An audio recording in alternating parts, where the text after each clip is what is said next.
Hello everybody, my name is Bjarte Karlsen and I work at the Norwegian tax administration. Have you considered adopting Kubernetes or are you already on the way? Yes? Good. In this talk, I'm going to give you some insight, hopefully give you some insight in what we have learned over the almost 3 years that we have been on this journey. I'm going to focus mostly on how we use the clusters. So I'm not going to talk so much about how you set up a cluster and how you just get a simple application running. That is well covered in the literature and in other talks today, I feel. So I have 35 minutes, and there's a lot of things to digest here, so I'm just going to dive right into it. So if you have questions, if we can take them at the end, it would be nice if you have time. Otherwise, I will be right below this auditorium afterwards, so we can do them then. Okay, this is our website. So if you like to know more about what I'm saying now, or the things around it, you can go into that website and see more. So just, if you want to do that now, feel free on your cell phone. So before I start on the technical aspects, I want to just tell you a little bit about who are we, like Norwegian tax administrations. I have several co-workers sitting here in the audience today. They can raise their hand if they feel like it. So we are located mainly in 3 areas, the IT department of the tax administration. On the top part, you have a small city on the southern part of Norway, where I live. You have Oslo, that's the capital in the middle. And you have a small town in the northern part of Norway called Mo I Rana. That's on the bottom here. And here you actually see our platform is called Aurora, as I said earlier, not to be confused with the database Aurora. This is our Aurora platform.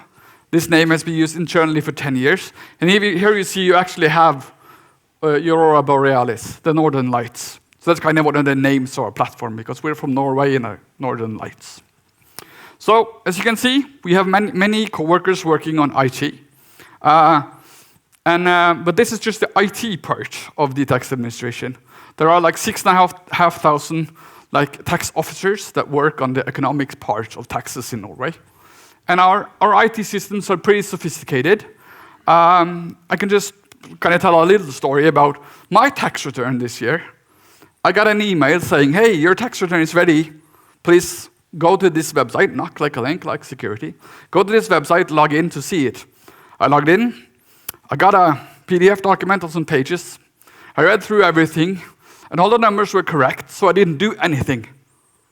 I didn't have to log in to do anything. It was there, it was okay. So it turned in automatically for me. No answer is a good answer. And you might think I'm joking when I'm telling that this is the same for 96% of the Norwegians. So we don't need lawyers to do tax returns or anything like that. It's just very automated. We have lots of systems on doing that, just to set the context here. So enough about tax Norway. I'm going to talk about what we learned. This is the mission statement on why we started on this journey. This came out of a report in 2014 that said, hey, you need to be faster at development and you need to have more efficient ops. We can't continue like that. It's not sustainable. You need to do better. So we try to do better. This is what we have now. We have 6 OpenShift clusters. Because of some network infrastructure, we need 6 of them.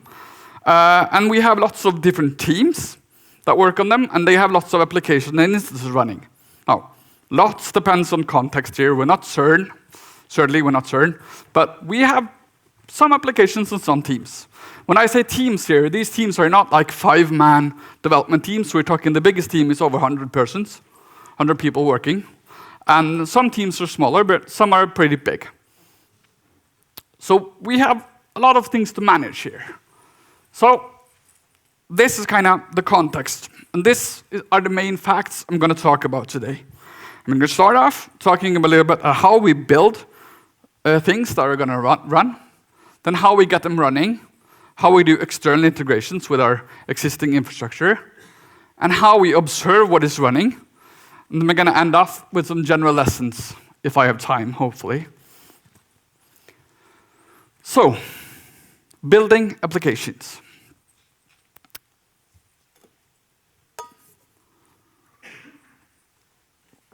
On each of these sections, I'm going to start off with talking a little bit about how we used to do it before we started on this journey, because I think it's very relevant to have in mind the way your culture did it before you started on these new things. So this is how we used to do it.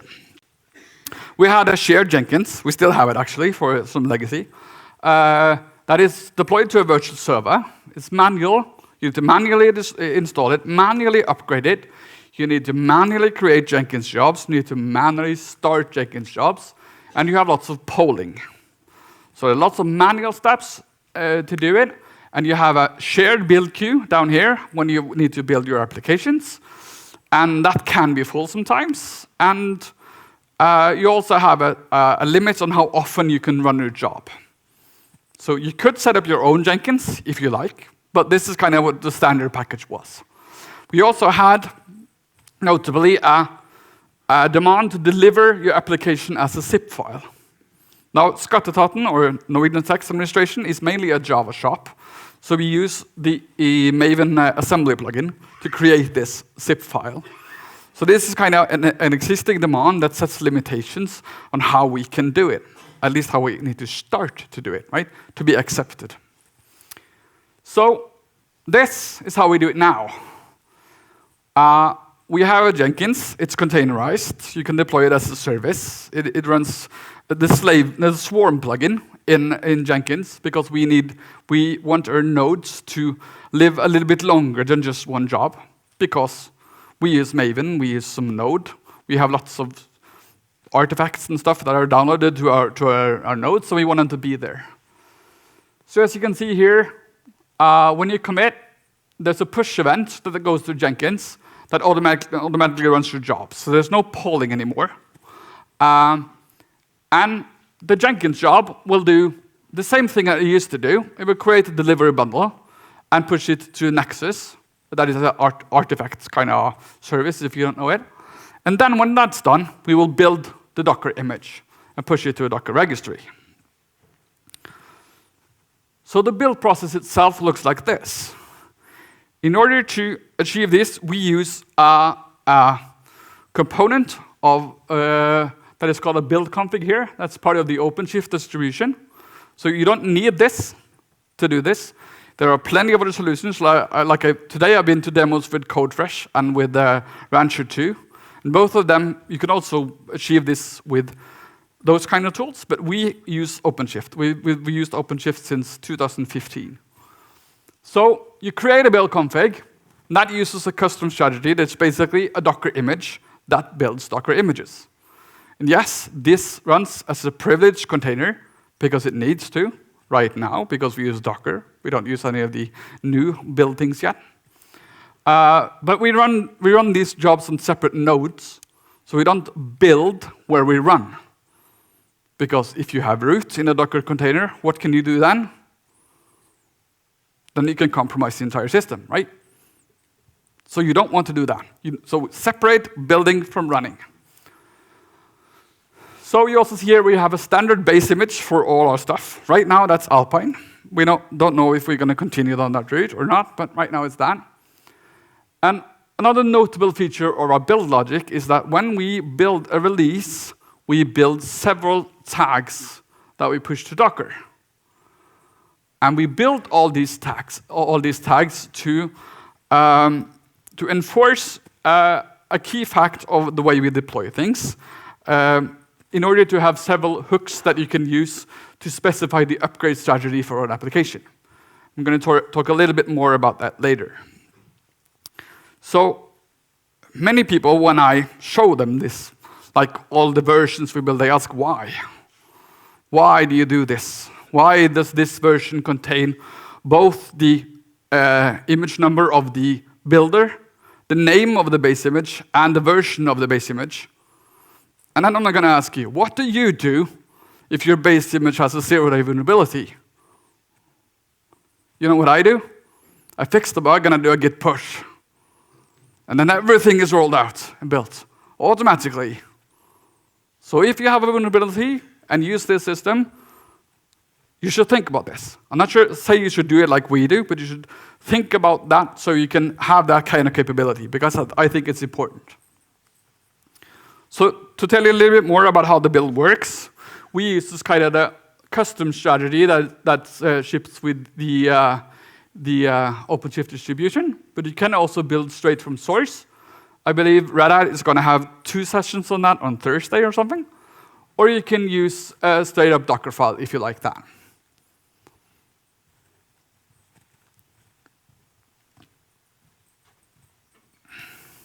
So, as I mentioned, we are a Java shop. We use Java, or all text applications that we run on this platform is written in Java. So Docker and Java. How many of you used Docker and Java before? Do you build Docker and Java? Yeah, is it easy? You think it's easy? Okay. Can you come and work for us? Because I think it's damn hard.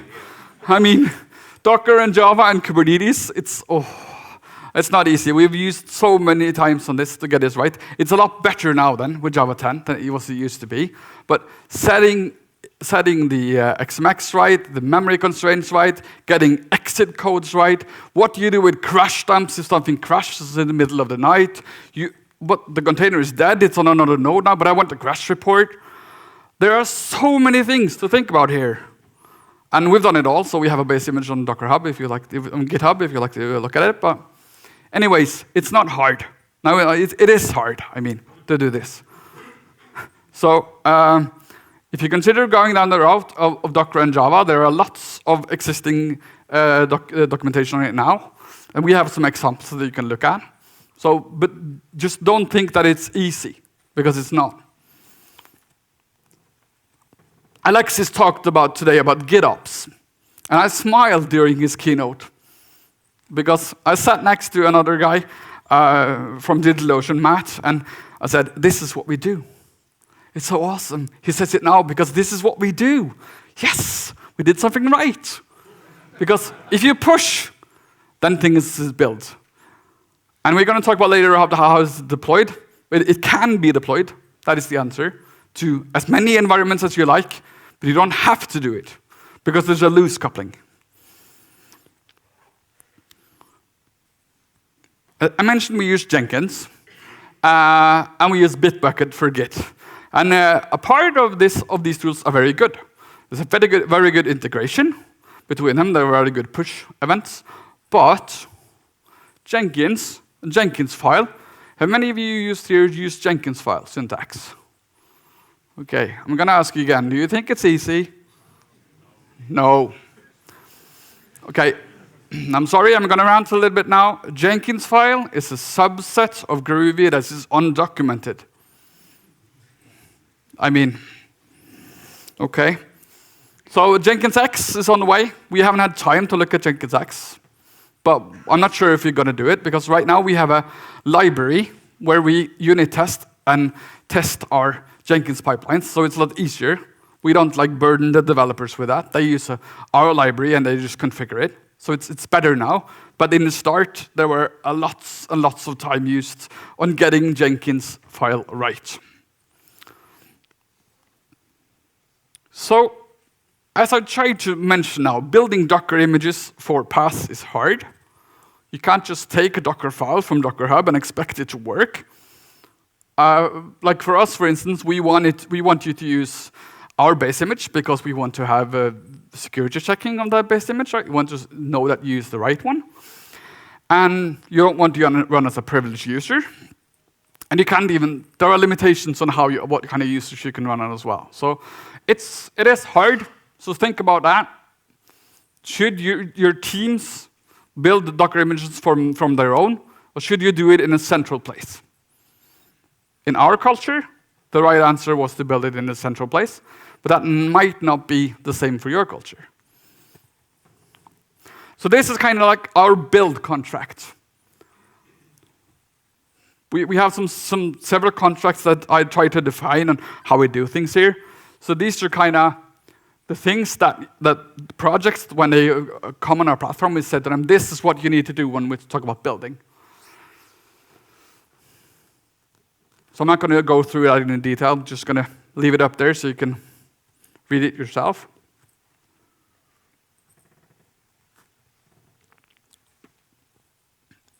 Okay, so now we thought about how we build stuff. And when you're done building, you need to deploy. You need to get things out there, because just having a Docker image in a Docker registry doesn't mean anything, right?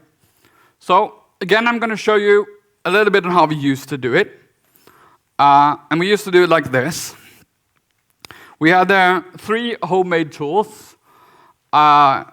Since we're in Norway, there was a Norwegian name for all these tools. I tried to translate them to English in the best way. It was a command line tool or a server tool called deploy tool, and a web tool up there. And at the bottom on the right, we had a service that held state about everything that was running. So when you deployed an application, you fetched some configuration from a Git file. Then you fetched a deliver bundle from Nexus. Remember, the same thing that we used to build earlier. And that had some more metadata information, so you could compose together some configuration here. And when the tool read all that, it will deploy the application to a virtual server. So it didn't set up the server for you. You needed to have the server in place before. But when you had the server, you can just use this tool to get the application running. And then again, it was up to the application here to register itself with the lookup service manually. So that was something that they had to do.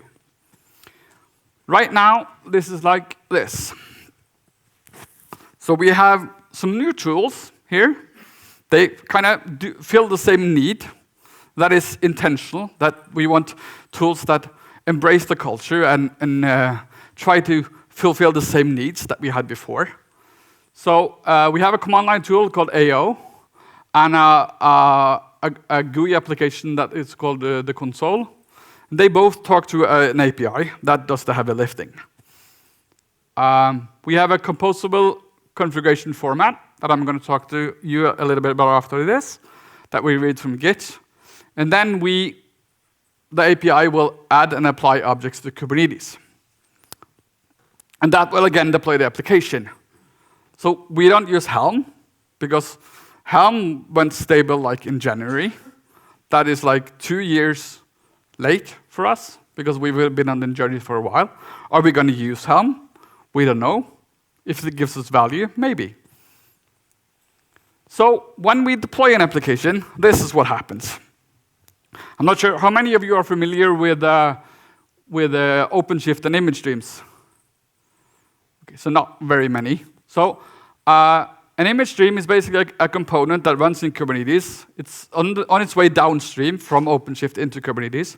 That it can listen to a tag in a Docker image, and if that is updated, it can set the image in your deployment, or in our case, deployment config, but it's the same, almost the same. So when that is done, it will then create a replica controller, or replica set, as the new name is. That will, again, start up a pod that hosts our container. But as you can see here, the specification in my image stream says version 1, but I got version 1, 2, 3 deployed. Because when I built 1, 2, 3, it also pushed 1. It also pushed the tag 1, right? So that is why I got the version with name 1, 2, 3. Now, when I push application 1.3.0, when I build application 1.3.0, I don't have to do anything, because my specification, my intent is to run version 1, and in the build process, when we build 1.3.0, we will push the 1 tag to the Docker registry, so the new application is automatically rolled out. And this is also why the patching works, right? Because the patching works in the same way. So Aurora config, like I mentioned earlier, is a composable declarative configuration format. Right now, it lives in Git. We have considered to create a CRD for it, to have the state in Kubernetes, but we don't at the moment. Right now, it lives in Git. And it has 4 main types of configuration that you can add to it. At the top, you have a global file that is called about, and it lives in your root folder. There you can set settings that are applicable for all applications for one team. So each team has their own configuration repo. Then for each application, you have a base file for that application that sets information about the basic property of all permutations of your applications. And just the reason why we do all this is because for us, we work with taxes. So testing in production for us can be hard for sometimes. And getting testing right is very important. We have lots of people on each team that work with testing and quality assurance, because sometimes if we do a calculation wrong and send that out to somebody, the interest rate of that being wrong can be so huge that you won't believe it. So we need to push things out. We need to be very sure about quality before we push it out. Now, after you configured a global and a base file for an application, you create a folder, and that folder is it's an environment. And one environment, or namespace it will be, has a base file and an application file. So I see time is running here, so I need to speed up a little bit. These are examples of these 4 files. You have a global file at the top, you have a base file here, an environment file here, and an application file here. And as you can see, I specify version here, and I can specify version here as well. So the final example will look like this. So this is kind of what we read, what our API reads when it wants to deploy an application. So it's declarative. Can you guess how many lines of YAML this will create in our cluster? Anybody have a wild guess? What? 200. Times 2. So it's almost like 400 lines of YAML that this will produce. So in order to have this, our developers and operators for applications, they can focus on something that is abstract and is declarative, and not the nitty-gritty details. So, I've tried to show you now during the 2 first parts of my talk that we kind of feel that embracing the existing culture that you have is important. Like admitting that these are the things we used to do before, and there are going to be lots of new things that you need to learn, and a lot of old things you need to unlearn. So if there are some things that you can keep the same, then do so. Because transitioning from a normal kind of application portfolio to a more cloud-ready one can be pretty tough for a big organization. You should also create customized tools if you like. Like they mentioned Legos earlier today. Like create your own Legos if you feel that you need it. Build upon the Lego blocks that you already have to create something that works for you. So we created our own configuration format because we have like a big configuration metrics. We need RBAC, we need sane defaults, and corporate standards. So these are kind of the reasons why we create our blocks. If that is right for you, I don't know. But for us, it gives a lot of value. So this is the deploy contract.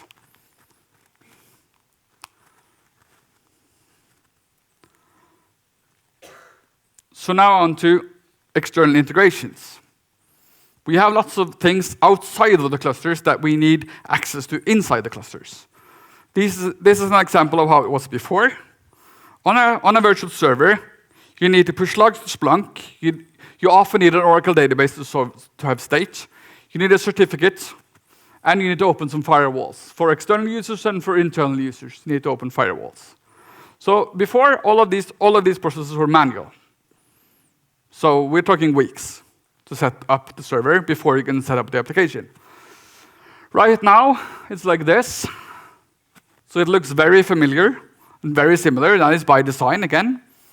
You embrace what you already have and you just build on it. The difference here is that everything here is automated.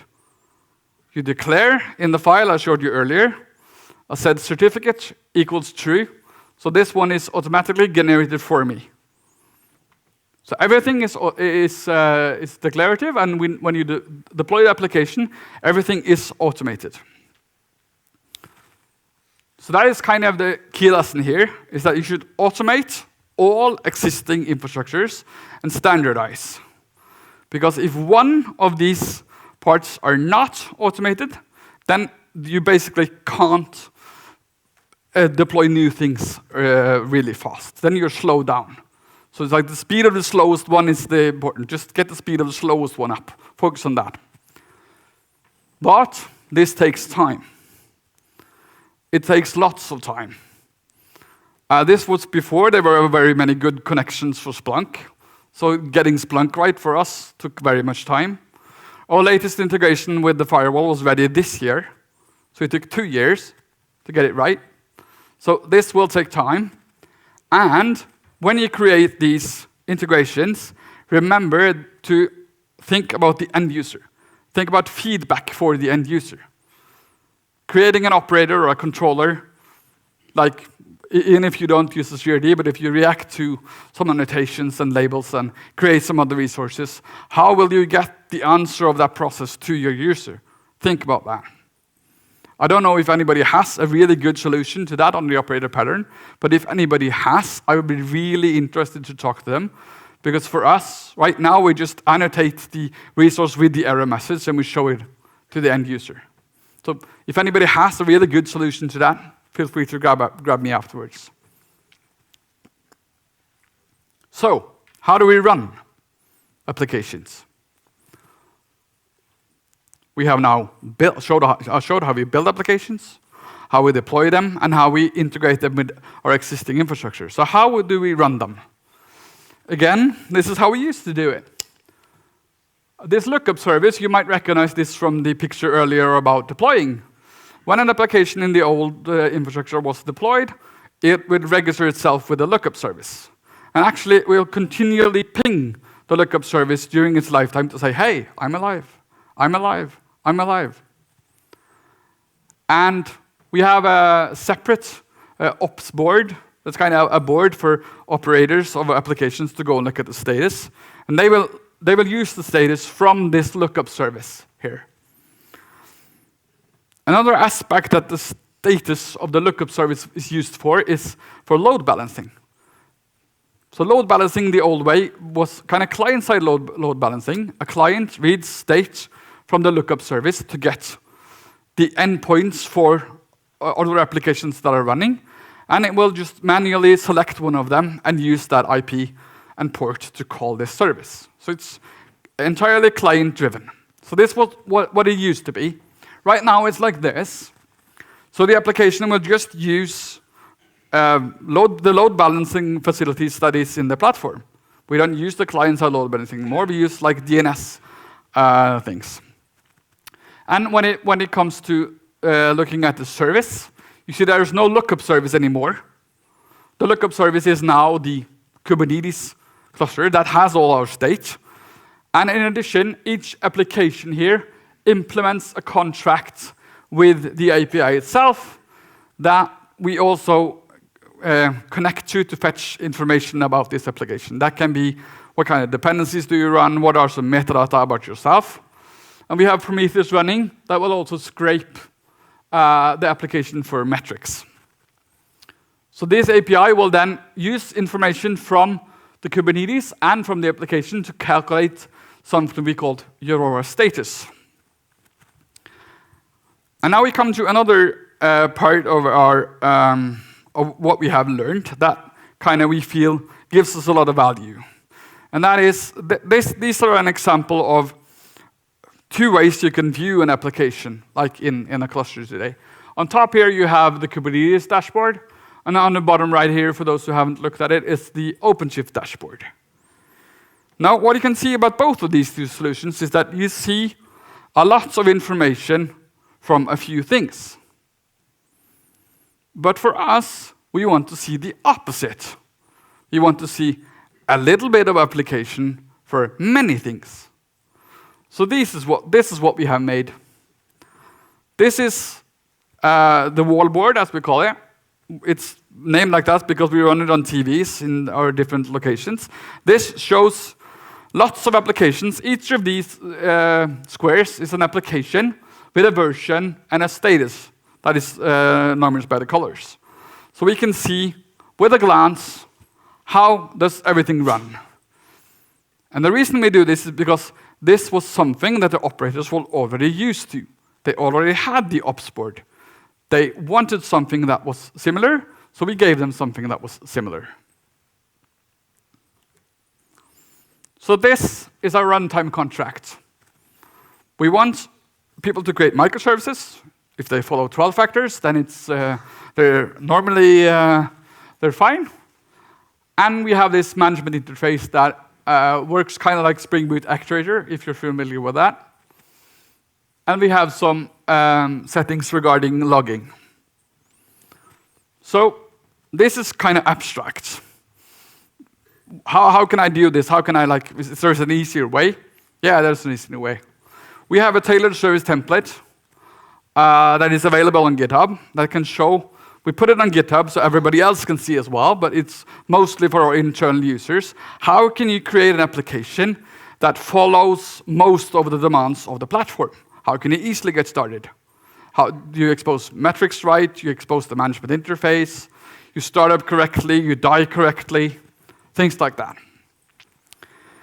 So these are also linked from the other page I showed you earlier, so if you want to go and look at it.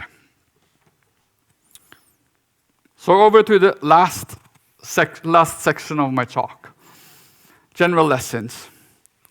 I feel it's important to create these contracts that I showed you earlier for new teams and new people coming onto your platform.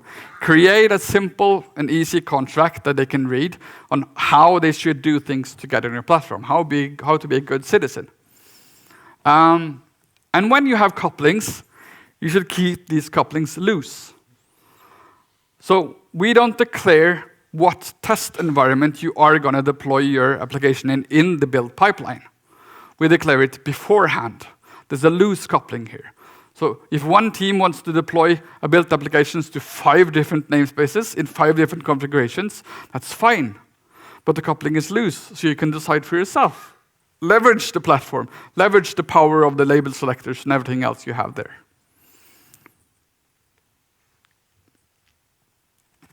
And use the Lego blocks. Alexis showed earlier today Legos, and I think Legos are really appropriate here. I mean, Kubernetes is Legos. OpenShift is Legos. Our Aurora platform is also Legos.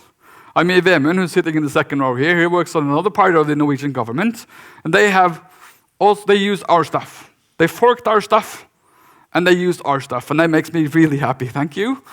So I think it's very, very nice when other people can do that and use the Legos for what it is to create a system that fits what you want. So create a platform that fulfills your needs, the needs of your organization, and beware of the hype, because I feel there's a lot of hype around this platform at the moment. Because, I mean, you can't even say Kubernetes before something new has happened. First a new version is out, first something new is there. I mean, third-party resources, they were there, and whoops, they were gone. Now we have CRDs instead, right? So be aware, and when you decide kind of what you want to do here, remember that, at least for us, we're government. I don't know how many of you are government or work in big organizations, but use what is rock solid. If you want to play with unstable stuff on your own clusters, play clusters. We have 2 of them. We play with this all the time, by the way. So if you want to do that on your play clusters, go ahead and do that. But when you are in your production clusters, don't use what is on top. Don't use the beta stuff or the tech preview stuff. Because at the end of the line, you really want your platform to be boring. Because, I mean, should this be exciting? I think not. I want this to work, and I want it to work every time. I want it to be predictable, and I don't want it to be, I don't want surprises. So when I run a deploy command, I don't want surprises. I want things to work. So focus on getting it to work and beware of the hype. So that's me. If there are any questions, I have 1 minute left for questions, or we can take them afterwards. Let's see here if I have a mic. Is this on? Yes. Take it first and then you afterwards. Here you go, sir. How do you manage aggregated logging over your clusters? How you manage aggregated logging? Okay. Each node has a process that all applications basically log to an empty dir that is in TempFS. And that will, each node will then read that and forward it to the logger, because that was the way to do it back in the day. So now we're using it, looking at Fluentd and the new enterprise connector, but we don't use that currently. Can you give it to that sir over there?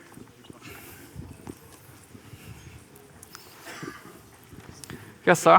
What parts of your clusters are stateful, or is all the stateful parts like Oracle, everything is outside?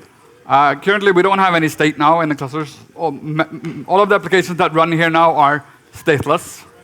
We have the state in Oracle, like outside of the clusters.